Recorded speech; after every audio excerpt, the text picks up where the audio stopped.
Hi everyone, Natasha McLaughlin-Chaisson here, sports and performance dietitian and owner of NMC Nutrition. So I've been asked by many of you about performance nutrition for recreational fitness.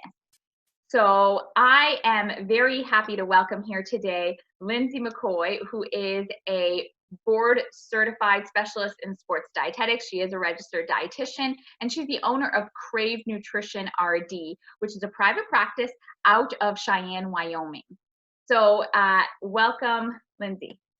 Thank you so much for having me. I'm thrilled to be here to talk about recreational fitness today. I appreciate it. Now, you have a private practice with also some online education. I know I've checked out your podcasts, which are wonderful, and I'll talk about them a little bit more later. And from what we've discussed and so on, so your practice is really focused on habit transforming to improve the health outcomes. So you do work with a population who is active, but who also has some chronic disease, whether it's chronic disease that exists or risk for chronic disease, and that really is your focus, right?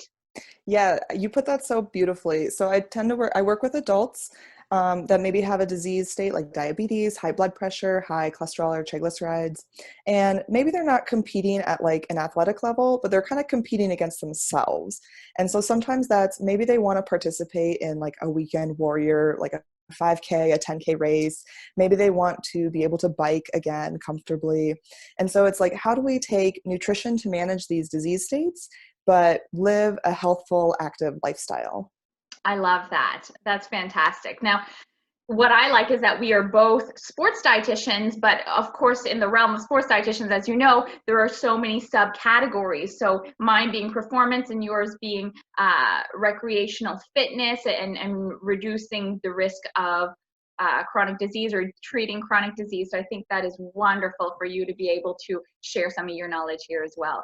So what do you usually recommend that these people consume when prior to, let's say, a 5K run? So obviously carb loading is not necessary. It's not a marathon, and they're not necessarily going to need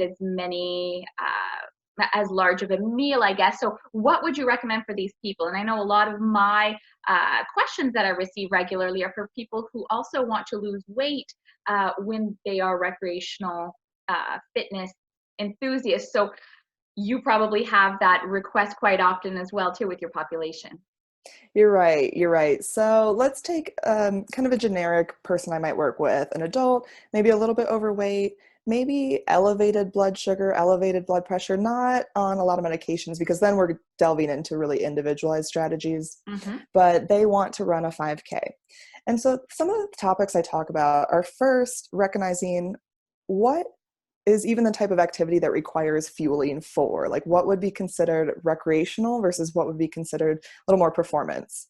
As human beings, we are meant to be active. We are meant to be up and moving throughout the day. So even if we're participating in relatively low intensity to moderate intensity activity throughout the day, like we're going for a 20-minute walk, we're biking to our office that's a couple miles away, we are parking in the back of the parking lot and we're doing a couple laps around a store, like a grocery store or a mall or something.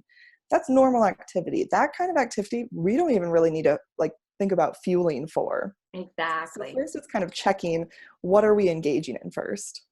I like that. And now if someone's going out to really do a 5K run, or someone's going out to practice, maybe they're doing a hour-long Zumba class and they want to know what to consume or maybe what to avoid prior to, what would you recommend your clientele? That's a good question. So I guess I'll break it down day to day and then like a pre, during, post workout. Perfect. So the first thing I talk about is, let's say you are engaging in, a 45, 60-minute workout that's a little more intense and you're concerned about, what do I want to eat beforehand? Do I need to take a pre-workout supplement? Do I need to follow that up? But I also want to lose weight. So having this hyper focus on that 45 to 60-minute workout, but ignoring day-to-day nutrition is really a pitfall I see. So honestly, before I even get into that, it's also, let's step back. Like, are you eating breakfast? Do you have a consistent lunch and dinner? Are you cooking at home? Is half your plate vegetables? So we're kind of looking at your day-to-day, because that is the best thing we can do to fuel for movement for life. I love it. The base of the pyramid, I always say. Yes. Okay. Oh, let's talk about all of this. So then when we get into a workout, so let's say you're doing a 45 to 60 minute, a little bit more intense, higher intensity workout. I like to talk about, when have you eaten beforehand? Have you eaten maybe like 4 hours beforehand? You might be needing a little bit more blood sugar going into your workout. So let's say, you have lunch at noon and you're going to a 4 o'clock workout class after work. I like to talk about maybe having a piece of fruit or some dried fruit leading into that workout. That gives you some quick carbohydrates, and wash it down with plenty of water because you want to stay hydrated. If it's a 45 to 60 minute workout, you probably really don't need a during activity carbohydrate. It's not at that long enough time frame that you need to continuously supply carbohydrates. That might change a little bit if you do have blood sugar management, like a disease of diabetes, and especially if you're taking medication. So that's a little more individualized. But then following up with a post-workout. So again, let's say, you had lunch at noon, maybe you had a piece of fruit leading up to a 4 p.m. workout. That's kind of dinner time. I think following up that workout with just a meal is an appropriate post-workout balanced intake, because you get a mix of protein, some carbohydrates to refuel, and then because it's a meal, you're also going to have fat included. Which is wonderful. I like that. And then they're not adding in any additional meals, or recovery meals is not necessary. In that way, there's less overall calorie intake if for someone who's looking to lose a couple pounds as well. Exactly. Wonderful. I like that. Thank you. So for those of you wanting, I could talk about this forever, but I know we've got to keep this short and sweet. So for those of you wanting more information, I do suggest that you check out Lindsay's Instagram.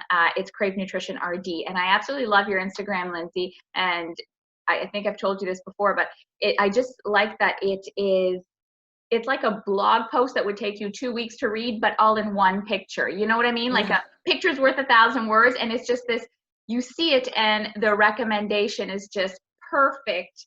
And you just see the picture and you know what the recommendation is. And it's just clear as day. I absolutely love those posts. Thank you. I strive for that, like clear, simplicity, short and to the point. So thank you for that. I appreciate that. That's wonderful. So Merci. I am going to also, I'm also going to link at this, your Instagram post to this video. And I also wanted to mention the podcast that you have that I will also put the link. You can visit the podcast link as well at cravenutritionrd.com. And so these will be some of the tools that I was, link here and suggest. Is there any other tools that you offer that anyone can benefit from? I think if you just check out the website or Instagram, it'll link to everything else. The podcast is the big one that you can listen to. Yeah. And there's a couple downloads on my website, especially if you are looking to have some help with planning your meals. I have like a free download, like a weekly meal planner template that's pretty helpful to kind of put the focus on that day-to-day nutrition. Beautiful, to focus on the base of that pyramid. I like it. Yes. So thanks again for being here, Lindsay. Really appreciate it. And I will be posting all your information so that everyone can see those wonderful, especially Instagram posts, which I love. And everyone, I want you to remember, as always, nutrition is a science, not an opinion.